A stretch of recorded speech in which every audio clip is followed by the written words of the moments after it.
Bonjour! Dans quelques minutes, tu vas voir en sortant de l'école un programme de 12 courts-métrages.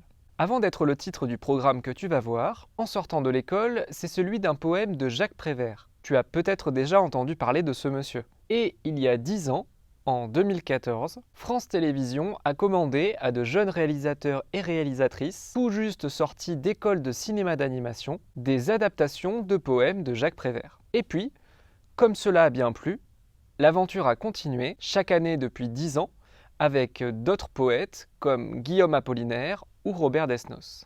Dans le programme que tu vas voir dans quelques minutes, tu verras ainsi 4 adaptations de Jacques Prévert, puis 4 de Guillaume Apollinaire et 4 de Robert Desnos. Ces films, il n'était pas prévu qu'ils soient vus sur un écran aussi grand. C'est donc une sacrée expérience que tu vas vivre. Avec des films tous très différents. Ils ont quand même un point commun, ce sont tous des films d'animation. Mais dans les films d'animation, il y a plusieurs familles. Il y en a principalement 3. La première, c'est le dessin animé, aussi appelé l'animation 2D. C'était la technique la plus répandue des années 1930 aux années 1990, comme par exemple dans les anciens films des studios Disney, de Blanche-Neige à Tarzan, en passant par La Belle au bois dormant ou Les 101 Dalmatiens. Dans ces films, tu as l'impression que les personnages sont comme à plat sur une feuille, sauf qu'ils bougent. Dans le programme que tu vas voir, il y aura des dessins animés, comme Je suis comme je suis, Dans un petit bateau, Fusée Signal ou Automne. La deuxième famille de films d'animation, c'est l'image de synthèse, aussi appelée animation en 3D. C'est celle que tu vois le plus aujourd'hui au cinéma, dans des films comme Migration ou Super Mario Bros, et qui a commencé il y a 30 ans avec Toy Story et Shrek. Dans ces films, tu as l'impression que ces personnages sont en relief et non plus à plat, comme dans le dessin animé. Dans le programme que tu vas voir, il y a des films en images de synthèse, comme Temps de forêt ou Un oiseau chante. Et la troisième grande famille de films d'animation, on appelle ça l'animation en volume, ce que les Anglais appellent stop motion. C'est le fait de faire des films non pas avec des dessins, mais avec des objets, des matières que l'on peut toucher. Ça peut être du sable, comme dans Paris, mais aussi des marionnettes en tissu, comme dans Les Oiseaux du Souci. Et la matière la plus connue pour faire des films en animation en volume, c'est certainement la pâte à modeler, comme par exemple dans les films de Wallace et Gromit. Les films que tu vas voir dans quelques minutes, ils font donc partie de l'une de ces 3 familles.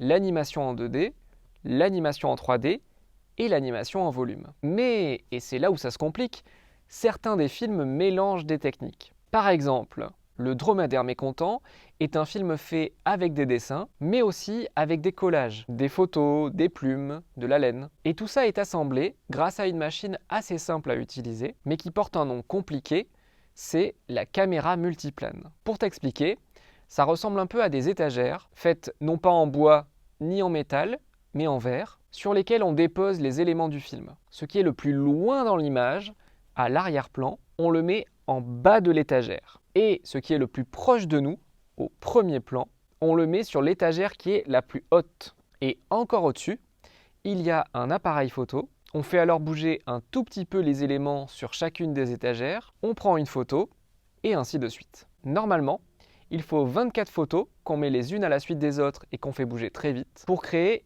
une seconde de film. Cet appareil, la caméra multiplane, tu n'en avais certainement jamais entendu parler, et pourtant, tu connais le monsieur qui l'a inventé, ou plus exactement qui l'a perfectionné, c'est Walt Disney, le créateur du studio Disney.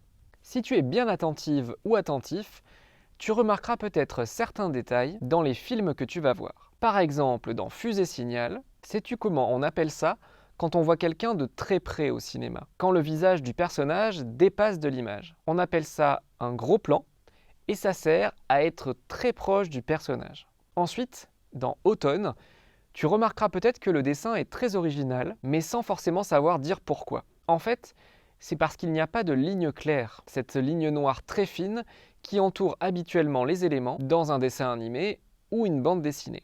Dans le film Dans un petit bateau, tu verras à un moment cette image toute ronde. C'est ce qu'on appelle une vue subjective, une vue à la première personne, un peu comme quand on dit « je » dans un texte.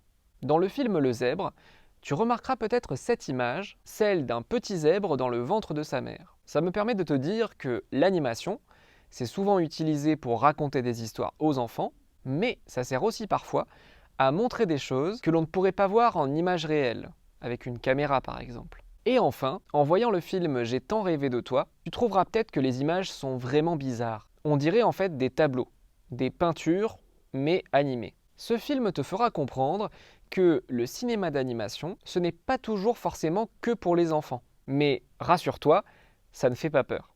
Voilà, tu en sais désormais un peu plus sur En sortant de l'école, le programme de court-métrage que tu vas voir tout de suite. Si tu as envie d'en voir d'autres, à l'école ou à la maison, tu peux te rendre sur le site du cinéma, cinerex.fr, à la rubrique Jeune public, puis Ma classe au cinéma. En choisissant En sortant de l'école dans la liste, tu trouveras des images des films que tu auras vus aujourd'hui, mais aussi des liens pour aller voir d'autres courts-métrages de la collection. Et il y en a plus de 100.